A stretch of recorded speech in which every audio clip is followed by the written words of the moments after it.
즐거운 곳에서는 나로라 하여도 내 쉴 곳은 작은 집 내 집뿐이네. 이거 박수 한번 네, 보내야겠네요. 우리 수준 높습니다. 교수님만 저를 이렇게 예. 보시면 왜 저러나 시선이 오늘 왜 저러나. 제가 왜 이 노래를 불렀냐면 오늘 주제하고 좀 연관이 있어서 여러분들에게 집은 어떤 의미입니까? 라는 질문을 좀 던지려고 이렇게 노래를 흔쾌히 했습니다. 네. 집은 그야말로 사는 집이어야 되는데 네. 지금 세상이 그렇지가 않죠. 네. 집은- 여기까지. 그래요. 네. 그 뒷얘기는 그 제가 뒤에 계속 또 한 얘기 풀겠습니다. 하도록 할게요. 우리 핵인싸님도. 집은 뭐 갖고 싶은 거죠. 저는 아직 아빠 집에 얹혀 살고 있어서 늘 독립을 꿈꾸고 있는데 쉽지가 않더라고요. 네. 어떤 집을 꿈꾸세요? 만약에 독립을 한다면. 독립을 한다면 저는 기본 3룸 정도는 생각하고 있고 쓰리룸. 좀 구체적으로 생각하고 있는데 이게 안 나오니까 음. 계속 여전히 얹혀 살고 있습니다. 네. 집은 삶의 안식처이자 걱정 덩어리. 극과 극이네요. 네. 있으면 있으면 좋겠는데 집이 없으니 네. 걱정이죠. 네, 네. 아니 지금 걱정 덩어리라고 하셨는데 직장인들이 향후 5년 안에 이루고 싶은 꿈 중에 1위가 내 집 장만이라고 해요. 그만큼 이제 불가능한 건데 평균적으로 43세에 자기 집을 장만을 한다고 하는데 그마저도 저도 그렇지만 일부분은 다 은행 거라는 거. 은행 대출이 많이 끼어 있어서 이 말에 동의하십니까? 저는 동의를 도저히 할 수가 없습니다.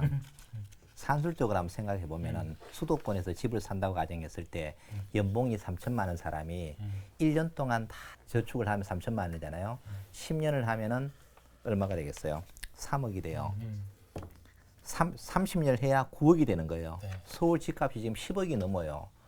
다 저축해도 30년이 지나야 살까 말까요? 살까 말까.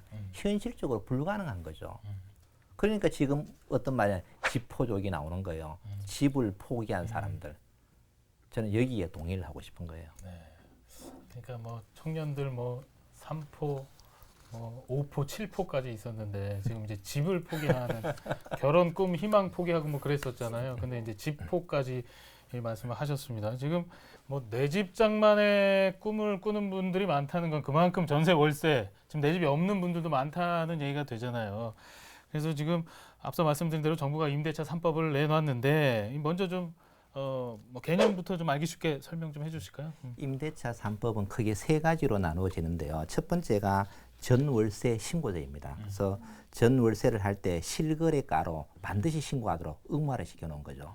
두 번째가 뭐냐면은 전월세 상한제입니다. 그러니까 예를 들어 재계약할 때 너무 올리지 말고 5% 이내만 올릴 수 있도록 만들어 놓은 거. 그다음에 세 번째가 계약갱신 청구권제입니다. 2년 계약이 끝이 나면은 다시 임대인은 2년 계약을 연장할 수 있는 권리를 부여하는 거. 이 세 가지가 법안의 주요 내용입니다. 네. 지금 말씀해 주신 대로 지금 2년을 더 연장을 할 수가 있습니다. 지금 세입자가 원하면. 그리고 전세 보증금은 5% 안에서만 이제 올릴 수 있는 것이고 세입자를 보호하기 위한 법이 맞는 것 같은데 그럼에도 불구하고 지금 전세 세입자들도 걱정이 크다고요. 그럴 수밖에 없는 게 이제 2년, 4년이잖아요. 2년 지나고 다시 이제 2년을 더 연장할 수 있다고 하는 이제 그 청구를 할 수 있는데 그러면 이 법에 의해서는 주인은 임대인은 걸 따라줘야 됩니다. 네. 임차인의 요구에. 그러면 임대인 입장에서는 그러면 돈이 묶이게 되잖아요. 5% 이상 올리지도 못하고. 그러면 4년, 최대 4년 지난 시점에 새롭게 다른 사람한테 세를 놓을 때는 왕창 올려버릴 수가 있다. 그럴 수 있죠. 일단 동안 법에 묶여서 못했으니까. 그러면 그 다음에 들어온 사람이 완전히 그야말로 이 폭탄을 맞을 수가 있는 거예요. 네. 그럼 부담이 되는 거잖아요, 세입자 입장에서. 그래서 이 법의 지금 문제가 뭐냐면 그 갭. 4년이 지난 이후에 그 부분을 어떻게 할 거냐. 요 갭을 조금 더 정밀하게 보완할 수 있는 이 법이 만들어지고 뭔가 규정이 있어줘야 된다. 좀 구체적으로 들어가면 전세라고 하는 이 제도는요. 저도 이렇게 젊었을 때 외국 생활을 좀 잠시 해봤습니다만 우리나라밖에 없습니다. 전세라는 제도는 거의 없습니다. 이제 이 부분이 예를 들어서 이제 여기다가 전세를 또 하나 문제는 이게 완전히 지금 제로금리로 가고 있거든요. 지금 옛날엔 전세가 왜 유용했냐면은 전세를 가지고 전세금을 목돈을 받아서 은행에 예치를 해놓으면 넣어놓으면. 금리가 높으니까 그 돈 가지고 뭐 자식들 학비도 대주고 뭐 생활비도 쓰고 했거든요. 지금 그거 불가능하거든요. 그러니까 다 월세로 돌리는 거예요. 돌리다 보니까 어떤 문제가 생기냐면은 전세가 1억이면은 옛날 같으면 금리가 한 6% 7% 정도 되니까 굳이 월세를 안 가는데 전세 금리가 낮으니까 전세금 목돈 받아봐요, 은행 맡겨봐요, 돈 안 되니 차라리 월세를 받는 거예요. 그럼 이제 월세가 자체가 또 올라가는 거예요. 그래서 이 부분에 대해서 이제 점점 젊은층 그리고 서민들은 더 힘들어질 가능성이 있다. 그런데 여기서 저는 그렇다고 해서 또 100% 비관적으로 보는 것은 아닌 것이 전세가 100% 소멸되지는 않는다고 봅니다. 저는. 왜냐하면 많은 사람들이 집을 두 채, 세 채, 네 채 복수로 가지고 있는 사람들이 전세를 끼고 샀거든요. 100% 자기 돈 주고 산 거 아닙니다. 바로 그런 이제 갭 투자. 그래서 갭 투자를 정부 이번에 막고 전세 껴안고 뭐 대출 안고 하는 걸 이제 막은 건데 제가 봤을 땐 지역계의 경우에는 사실 이런 부분이 소멸될 전세 물량 자체가 소멸될 거라고는 저는 보지는 않습니다. 네. 네. 네, 그래서 지금 뭐 임대차 3법으로 인해서 전세 구하기가 더더욱 어려워질 것이다 이런 목소리도 좀 나오고 있고, 그렇죠. 네, 임대차 3법이 시행된 지 지금 한 달 정도 지났는데 우리 지역에서도 어떤 좀 변화가 감지되나요? 어떻습니까? 네, 일단 뭐 지역에서 이미 7월 셋째 주 이후 계속해서 전셋값이 오르고 있는 상황이고 이게 매물 자체가 좀 희귀해지다 보니까 전셋값이 오르고 있는 것 같은데 이게 아무래도 법 시행 초기다 보니까 좀 불안한 그런 것들 때문에 조금 더 유동성이 있는 것 같습니다. 그 한국감정원이 8월 27일에 8월 넷째 주 차에 그 대구의 주간 아파트 가격 동향 조사 결과를 발표를 했는데요. 대구의 전세 가격이 그 전주에 비해서 0.11%가 올랐고 특히 수성구 같은 경우는 0.24%가 네. 지난주에 비해서 올랐다고 하더라고요. 아파트 매매 가격 같은 경우에도 전국 평균이 0.10% 올렸는데 대구는 0.15%가 올랐습니다. 그래서 뭐 7월 20일 이후로 뭐 0.13%로 이미 크게 뛰었는데 그 상승폭이 계속해서 유지가 되고 있는 상황이고 특히 수성구 같은 경우는 계속해서 0.33에서 0.40% 계속 상승폭 자체가 줄어들지 않고 있는 상황입니다. 네. 그렇다면 지금 세입자들을 위한 좀 안정장치가 좀 마련돼야 될 것 같은데 이 부분 좀 짚어주시죠.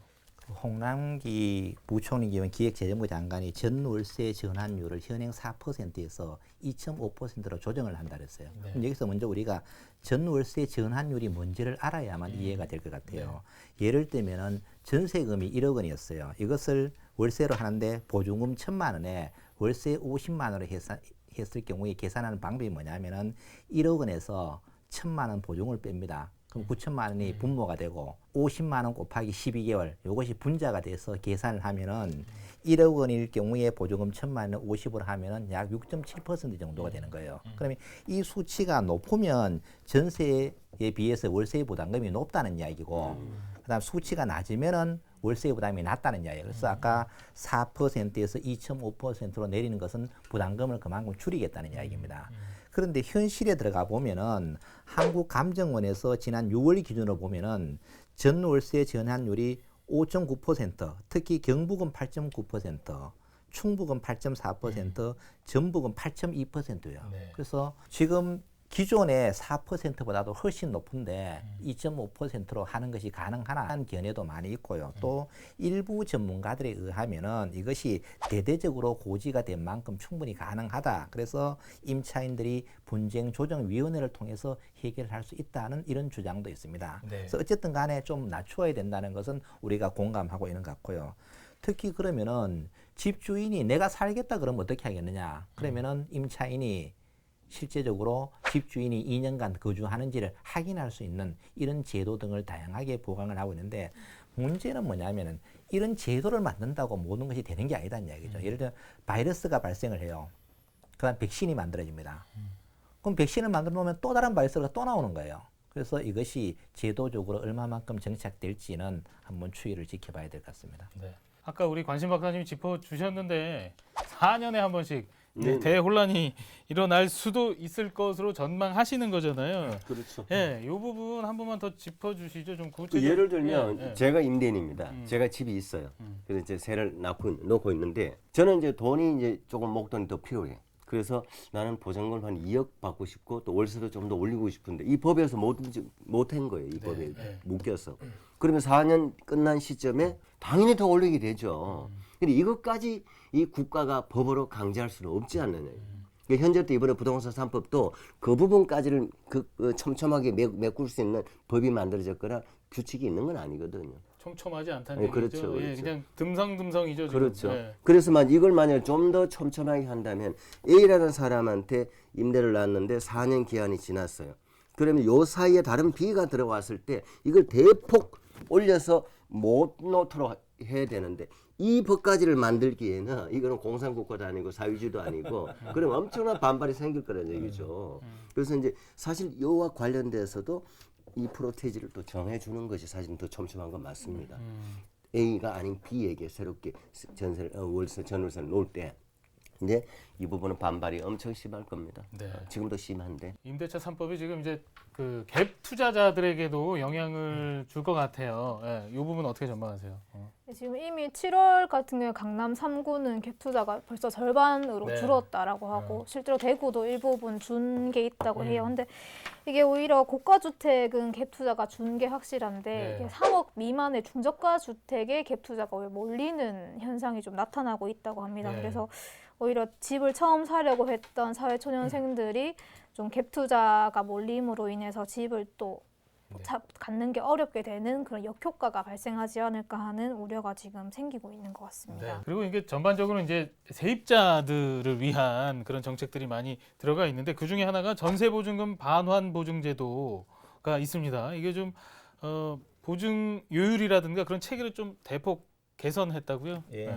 우선 전세 보증금 반환 제도에 관해서 먼저 설명을 드리면은 계약 기간이 끝났는데 세입자가 보증금을 못 받는 그런 경우가 경우 있어요. 있죠. 이걸 예. 이제 흔히 깡통 전세라고 이야기하는 거예요. 이런 문제점을 방지하기 위해 가지고 주택도시보증공사가 먼저 세입자에게 보증금을 돌려주고 네. 나중에 이제 임차인에게 돈을 받는 이런 구조로 되어 있는데요. 이렇게 함으로 인해서 일단 세입자는 보호가 되는 거죠. 그러면은 세입자들은 또 무조건 신청한다고 되는 것이 아니기 때문에 주택보증공사에서 제공하는 체크리스트가 있어요. 그걸 보고 자기가 해당이 되는지 안 되는지 준비를 해야 되겠죠. 네. 예를 들면은 계약 기간 1년 이내에 해야 된다든가 또는 전세 계약이 1년 이상이 돼야 되는 여러 가지 조건이 있어요. 이 조건을 네. 잘 이제 충족시켜야 되는데 지금 현재 제도가 개선된 것이 뭐냐면은 현재는 다가구 주택 세입자는 같은 주택인 다른 전세에 대한 보증금 확인을 해야 돼요. 근데 내가 확인하려니까 너무 힘들잖아요. 네. 나 제도적으로 이제 확인 안 해도 되도록 이제 바뀌어졌고요. 네. 그 다음에는 보증료를 또 내야 되는데 올해 말까지는 한시적으로 예를 들면은 보증금 7천만 원인 경우에는 할인을 해주는 거예요. 50% 정도 좀 많이 할인을 해주는데 4만 3천 원 정도만 내면은 이제 해결이 되는 거. 그래서 네. 보증료를 좀 많이 낮춰준다. 그 다음에는 그동안 가입이 안 됐던 다중주택 임차인도 가입을 이제 허용을 해주는 거고, 그 다음에는 임대인이 또 주택 건설 사업자이거나 법인 임대 사업자의 경우에도 보증 가입이 제한되는데 이 부분도 해소가 됐어요. 네. 또 특히 중요한 것은 보증료 체계를 아파트와 비아파트로 분류를 했어요. 왜냐면 보증료가 이게 돈이 좀 꽤 되기 때문에 문제가 되잖아요. 이것을 주택 유형과 보증 금액, 부채 비율 등에 따라서 현행 2단계에서 18단계를 아주 세분화시켜 놓은 거. 좀 촘촘해졌네요. 그렇죠. 네. 이렇게 함으로써 좀 세입자들을 좀 비용 부담도 줄여주고 네. 좀 제대로 된 어떤 그런 보증을 할 수 있도록 만들어 놓은 거죠. 네. 그리고 세 분께 이제 공통으로 좀 질문을 드릴게요. 임대차 3법이 지금 전세난을 가속화시켰다. 뭐 이런 주장들도 있고 아니다. 집값을 안정화시킬 것이다. 이런 기대도 있는데 뭐 너무 극단적으로만 질문 드렸는데 어떻게 보시는지. 네. 저는 그 50%는 안정화 효과는 있다고 예견이 되고 있고 그 수치가 좀 나오고 있고 앞으로도 50% 정도는 효과가 있다고 봅니다. 그 나머지 50%는 뭐냐면 뒤에 제가 또 언급을 하겠습니다. 마무리 발언 네. 네, 아껴두셨습니다. 네. 네. 일단 뭐 법 시행 2개월 정도는 지나봐야 효과가 제대로 보일 거라고 이야기하고 있는데 뭐 아무래도 전세 매물을 가지고 있는 집주인들의 입장에서는 당분간은 좀 이걸 좀 지키기 위해서 그런 조치들을 많이 할 것 같아서 전세난이 좀 당분간은 있을 것 같아 네. 보입니다. 네. 저는 이 문제를 조금 전에도 이야기했지만 바이러스와 백신의 관계다. 일시적인 효과는 분명히 있을 겁니다. 네. 그러나 그것이 지나면은 또 다른 바이러스가 나와서 또 다른 법을 또 만들어야 돼요. 네. 그래서 이 시기에 이제까지 과거 정부부터 지금까지 이 문제가 뭐 하루 이틀 논의된 게 아니잖아요. 네. 그럼 일시적인 효과밖에 없었다는 것은 부인할 수 없는 거예요. 이제 좀 장기적인 측면에서 고려를 해봐야 되지 않느냐라는 생각이 듭니다. 네. 그렇다면 어떤 점을 좀 보완해 나가야 될까요? 예, 저는 오늘 이 부동산 3법의 그 핵심 대상은 그야말로 집이 없는 가난한 서민들, 네. 전월세 사는 사람들 대상 얘기거든요. 그분들 보호한 법률입니다. 네. 여기서 저는 마치 한 줄 평 같은 얘기를 좀 덧붙여 저도 얘기하면 좋습니다. 예. 한 줄 평으로 돌아가겠습니다. 권리 위에 잠자는 자 법은 보호하지 않습니다. 부동산 3법이 만들어져서 이렇게 전월세를 사는 내 집 없는 사람들을 보호하기 위해서 만들어진 법이기 때문에 부족한 부분이 문제가 되는 부분이 이미 아까 얘기를 했잖아요. 네. 그런 부분까지도 법제화시켜달라고 요구를 하시라라는 얘기를 하고 싶습니다. 급진적으로. 그렇죠. 우리 핵인싸님 한 줄 평으로 이어갈게요. 네, 저도 이게 뭐 어떤 정책의 취지가 이게 집이 많은 사람은 좀 집을 내놓고 집이 없는 사람들에게 집을 좀 더 쉽게 살 수 있도록 집을 좀 고르게 분배할 수 있도록 하는 정책의 취지인데 사실 지금 이 임대차 보호법은 전월세를 살고 있는 지금 전월세를 살고 있는 사람들은 조금 보호를 받을 수 있지만 네. 이걸로 인해서 지금 전세값 폭등도 있고 월세값도 오를 거라고 예상이 돼서 사실 새로 집을 사려고 하는 입장에서는 조금 좀 두려운 게 있는 게 사실이거든요. 그래서 일부에서는 좀 정부가 이 정책 이후에 공공임대주택이라던가 이런 정책들을 더 내놔야 되지 않는가, 네. 좀 주택을 더 공급해야 되지 않는가라는 이야기도 있는데 뭐 한 줄 평을 덧붙이면 초등학교 때 사회 시간에 제일 처음 배우는 게 인간의 기본생 의식주라고 네. 했는데 주를 지금 정부가 우리 국가가 얼마만큼 우리한테 제공해주고 있느냐 하는 건 사실 의문스럽거든요. 네. 우리가 뭐 평생을 집 사는 걸로 집 사기 위해서 일을 한다 이런 네. 말까지 있으니까 초등학교 그 사회 처음 그것부터 기억했어요. 그거를 왜냐면 그게 되게 중요한 시험 네. 문제였어요. 의식주를 외우는 게. 네. 근데 그게 아직까지 의식주에 대해서 더 집착하게 된 계기가 된 것 같은데. 그렇죠. 젊으시니까 예. 아. 기억을 하시네. 의식주 뭐 의도 그렇고 식도 그렇고 사실 뭐 우리가 지금 다 알아서 하고 있지만 네. 주 같은 경우 지금 너무 사회적인 격차가 크다 보니까 좀 제대로 좀 보장을 마련해줬으면 좋겠다라는 생각이 듭니다. 네, 정부도 지금 혼란스러울 것 같아요. 어느 정도 어떻게 개입해야 될지 일단 시작은 했는데. 예. 이 문제를 본질적으로 해결하기 위해서는 개천에 용나는 세상을 만들어야 됩니다. 아무리 제도를 만들어봤자 그 제도는 일시적인밖에 안 된다. 과거에는 정말 지방에 살면서도 열심히만 하면 성공할 수 있잖아요. 지금은 모두 수도권으로 대도시로 가잖아요. 이 지금 임대차 3법의 가장 기본이 뭡니까? 수도권 대도시의 문제를 지금 이야기하고 있는 거잖아요. 안동이나 영양, 청송은 이런 문제 필요 없어요. 집 텅텅 비어 있어요. 그럼 왜 이렇게 되느냐? 서울 가지 않으면 안 되는 구조가 되어 있는 거예요. 이제는 서울 중심의 생각에서 지방에 오면은 잘 된다는 이런 생각으로 정책을 바꾸어 주면 해결이 되는데 그 노력은 하지 않고 계속 땜질식 처방만 하는 거예요. 저는 이렇게 가면 끝이 없다고 보는 거예요. 그러면은 서울에 가서 공부하려고 하는 사람들은 언젠가 집을 사야 되잖아요. 그러니까 지금 집 사는 사람들은 대부분이 은행 대출이에요. 왜? 대출해서 사니까 이자 받아가도 훨씬 더 많이 벌다는 생각이 머릿속에 확실하게 들어가 있는 거예요. 또 실제 그게 맞고요. 이 문제를 해결하지 않은 상태에서 아무리 제도적으로 만들어 놓으면은 예를 들어가지고 5% 안 한다. 그럼 다음번 할 때 사전에 30% 좀 올려가 받으면 되죠. 뭔 걱정이에요, 그게. 그래서 이런 것 가지고는 저는 임시 방편적인 것밖에 안 돼. 그러나 하지 않을 수는 없어요. 이런 미시적인 전략도 구사해 가면서 장기적으로 어떻게 할 건가. 지방에 와서 청송 영양에서 살면은 서울에 사는 것보다 훨씬 더 보수 많이 받고 행복하게 산다 그러면 이 문제는 금방 해결이 됩니다.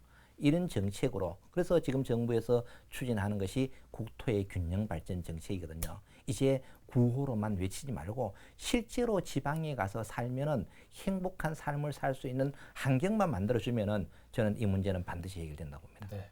저희가 헬리콥터 시각이라고 많이 얘기하잖아요. 전체를 보고 그 다음에 이제 숲을 보고 나무를 봐라.